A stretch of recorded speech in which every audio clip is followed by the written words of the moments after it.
आप सभी से आग्रह है। रांची में 27वीं पूर्वी क्षेत्रीय परिषद की बैठक का आयोजन किया गया, जिसकी अध्यक्षता देश के गृह मंत्री अमित शाह ने की। बैठक में शामिल हुए झारखंड के मुख्यमंत्री हेमंत सोरेन ने सभी अतिथियों का गर्मजोशी से स्वागत और अभिनंदन किया। इस महत्वपूर्ण बैठक में बिहार के डिप्टी सीएम सम्राट चौधरी और वित्त मंत्री विजय चौधरी, ओडिशा के मुख्यमंत्री मोहन चरण मांझी तथा पश्चिम बंगाल की ओर से मुख्यमंत्री ममता बनर्जी की प्रतिनिधि चंद्रमा भट्टाचार्य मौजूद रहे। साथ ही झारखंड के वित्त मंत्री राधा कृष्ण किशोर और चारों राज्यों के शीर्ष अधिकारी भी बैठक में शामिल हुए। मुख्यमंत्री हेमंत सोरेन ने इस मंच के जरिए राज्य से जुड़े कई अहम मुद्दों को केंद्र के समक्ष मजबूती से उठाया। उन्होंने झारखंड के विकास, बुनियादी ढांचे, स्वास्थ्य, शिक्षा और केंद्र राज्य समन्वय से संबंधित विषयों पर जोर दिया।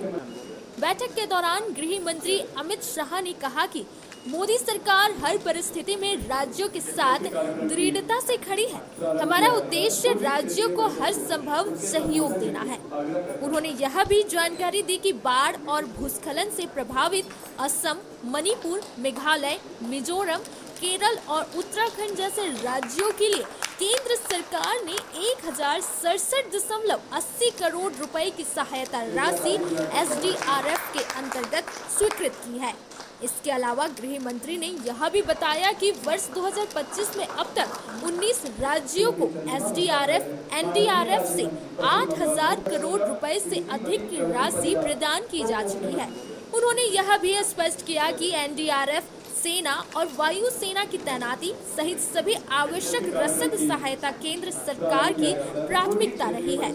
वहीं इस बैठक में मुख्यमंत्री हेमंत सोरेन ने जो महत्वपूर्ण मुद्दे उठाए वो इस प्रकार है। पर्यटन और ग्रामीण अर्थव्यवस्था पर जोर, आदिवासी सांस्कृतिक धरोहर के संरक्षण के साथ पर्यटन को बढ़ावा देने का सुझाव दिया गया।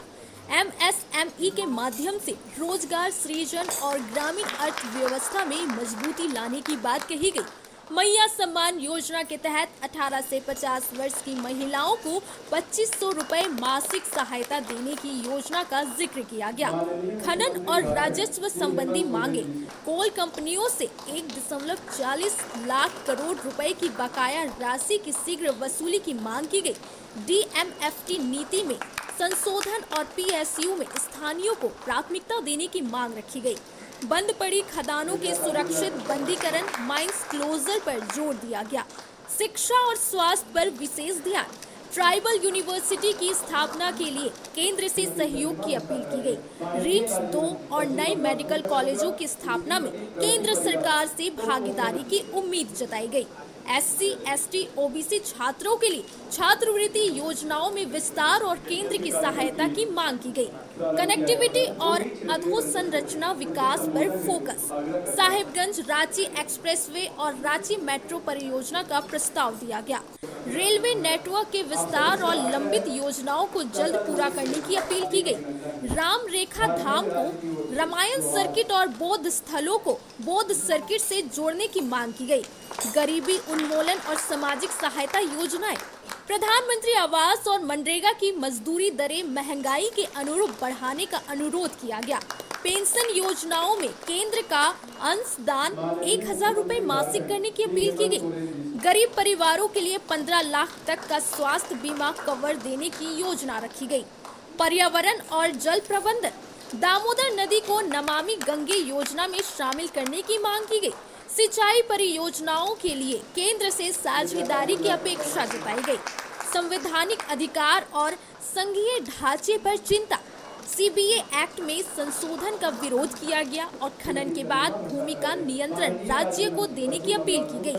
कम्फेड, होटल अशोक और अन्य संपत्तियों के बंटवारे पर नीति निर्धारण की जरूरत बताई गई। रॉयल इंडिया में आपका स्वागत है। भारत के सबसे विश्वसनीय सोलर मोटर पंप और MPPT कंट्रोलर निर्माता रॉयल इंडिया का high performance movable trolley solar water pumping system प्रस्तुत है। बेहतर दक्षता के लिए डिजाइन किया गया और आसानी से ले जाने योग्य। सरकारी परियोजनाओं के लिए अनुमोदित देश भर के कॉन्ट्रैक्टर्स और एजेंसियों की पहली पसंद। MNRE द्वारा अनुमोदित, उल प्रमाणित, उद्योग मानकों के अनुरूप स्वदेशी उत्पाद। सार्थक ऊर्जा समाधान के लिए हमारे साथ साझेदारी करें। आज ही संपर्क करें।